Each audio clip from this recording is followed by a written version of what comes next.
Hey everyone, in this video I want to show you how to turn on automatic updates for your iPhone running iOS 14. This is extremely important if you want to stay up to date with the latest software and security updates from Apple. So let's begin. First, tap on your settings on your iPhone, scroll down and find General, tap on that. Next, tap on Software Update. If you have an update due, your iPhone will let you know about this on the screen. If you look at the bottom of the page, you'll find the automatic updates option. Tap on that. Now go ahead and switch on download iOS updates and install iOS updates option on that screen. But following this process, you don't need to worry about your mobile data as it will download the update over Wi-Fi.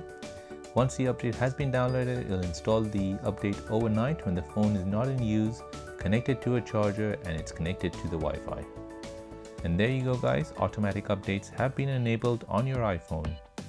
If you found this useful, please like this video and consider subscribing to see more iOS 14 tutorials like this. Thanks for watching and I'll see you in the next one.